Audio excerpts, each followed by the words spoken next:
If you've ever set a price for your offer and then immediately thought, but that's too much, I should probably lower it. Or, what if people think I'm ripping them off? Or even, maybe I should just do it for free to start? Then we need to talk, because pricing your offer is one thing. Actually charging that price without apologising, discounting, or justifying yourself into the ground is something else entirely. Today we are talking about pricing without guilt, how to charge what you're worth, handle the "that's too expensive" argument, and set boundaries around your pricing without feeling like a terrible human being. Hey up, I'm Leigh, and this is week 8 of Basic AF, your step-by-step guide to starting a sustainable business. So you've designed your offer, you've done the math, you know what you need to charge to make this work. And now you're sitting there staring at that number thinking, but what if no one pays it? What if they think I'm overcharging? What if my friend's charging less for something similar? What if I'm not experienced enough to charge that much? What if someone says that's too expensive and I don't know what to say to them? What if? Before you know it, you've talked yourself into lowering your price, just to start with, or offering a discount to the first 5 people, or even worse, throwing in a bunch of extras to justify the cost. This is how you end up undercharging, over-delivering, and resenting every client by month 2. Here's what's actually happening.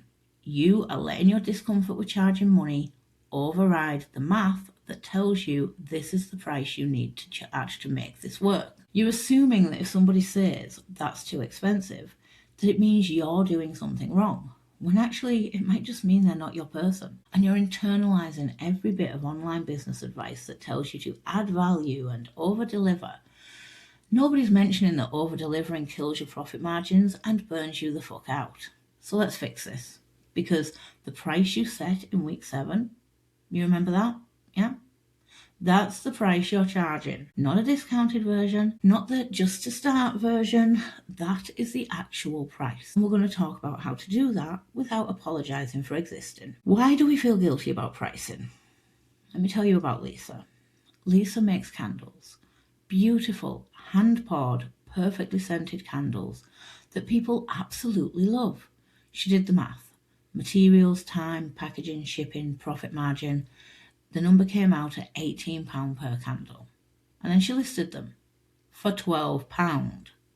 Why? Because £18 felt like too much for a candle. And she was worried people wouldn't buy them. Here's what happened. She sold 30 candles in her first month. £360. Spent about 20 hours making them, plus materials cost of like £150. That's £210 profit for 20 hours of work. £10.50 an hour. I mean, okay, that's minimum wage.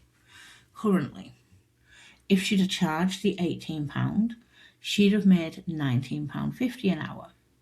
But Lisa felt guilty about £18 because people can get candles cheaper at the shop. Yeah, they can. They can get mass-produced candles that smell like chemical vanilla and burn unevenly. Plus, they come in ugly-ass jars.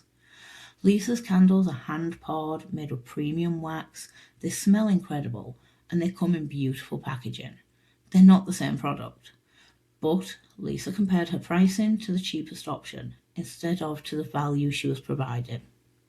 Here's why most people feel guilty about pricing. You're comparing your offer to the cheapest version available, not to the actual value you provide. You think charging money means you have to be perfect and you don't feel experienced enough yet. You're worried people would judge you for making money, especially if you're in a helping profession or a creative field. You've internalized the idea that over-delivering and adding value is what makes you worth the price, so you keep lowering your price or adding more stuff. None of these are a good reason for undercharging. What you're actually charging for is not your time. You're not charging for the materials. You're not charging based on how long you've been in business. You are charging for the problem that you solve. People don't buy your offer because it's cheap. They buy it because it solves their problem. And if your price reflects the value of that problem being solved, you're not overcharging. You're pricing fairly. The "that's too expensive" myth. Here's the thing that no one tells you about that's too expensive. It almost never means that you are charging too much. It usually means one of these things. This isn't a priority for me right now. They might have the money. They might even agree it's worth it, but they're choosing to spend their money elsewhere. That's not a pricing problem. That is a priority problem on their side. I don't see the value yet. They don't understand how this solves their problem, or they're not convinced it will work for them. That's a messaging problem, not a pricing problem. I'm not your person. Your offer is designed for someone with a specific budget and a specific level of urgency. Not everyone is going to fit that, and that's okay. Too expensive from someone who isn't your person is just data, not a verdict. I want it, but I'm not ready to commit. Sometimes people say too expensive when what they mean is I'm scared to invest, or I'm not sure I'll actually use this. That's a trust problem, not a pricing problem. Very rarely does that's too expensive actually mean if you lowered the price by a tenner, I'd buy it. So stop dropping your price every time someone says this. Instead, figure out what it is they're actually saying and address that. Here's a story for you about someone who held their price. Let me tell you about James. James is a web designer. He used to charge £800 for a template-based website. Remember him from last week? When he first launched, someone messaged him and said, I love this, but £800 is way out of my budget. Could you do it for £500? Now, the old James would have said yes immediately. He would have been so grateful that anyone wanted to buy that he'd have taken the lower price and justified it to himself by saying, it's my first one, it's fine. But the new James said, I totally get that might not fit your budget right now. Unfortunately, I can't lower the price because that's what I need to charge to make this sustainable. But if you want to wait a couple of months and save up, I'll still be here. The person said, okay, let me think about it. 2 weeks later, they booked at the full price of £800. Why? Because James holding his price signalled to them that his work was worth it.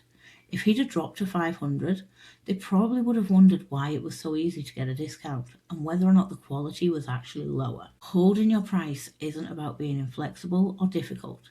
It's about respecting the value of your work and trusting that the right people will pay.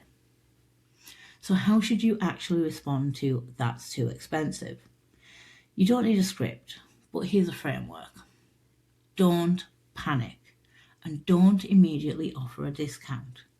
Take a breath. Too expensive is not an emergency. Ask a clarifying question if it's appropriate. What were you expecting the price to be? Or what's your budget for solving this problem? This will tell you if they're just price shopping or if there's a genuine mismatch. Reframe the value. I totally understand. Just to give you context, this will save you X amount of hours, solves Y problem, gives you Z result, which is why it's priced at the amount that you're asking. Hold your boundary. Unfortunately, I can't lower the price because this is what I need to charge to be able to deliver it properly. But if it doesn't fit your budget right now, I completely understand. Offer an alternative. This is optional. If you have a smaller offer, or maybe you do a payment plan, mention it. But don't create a discount out of thin air just to make the sale. I don't have anything cheaper right now, but I do offer payment plans if that helps. That's it. You're not arguing, you're not justifying, you're not apologising. You're just stating the facts and holding your boundary. Payment plans versus discounts. What's the difference? Payment plans help people to afford your offer by spreading the cost over time. You still get the full amount. The value doesn't change. Your £300 offer becomes 3 payments of £100.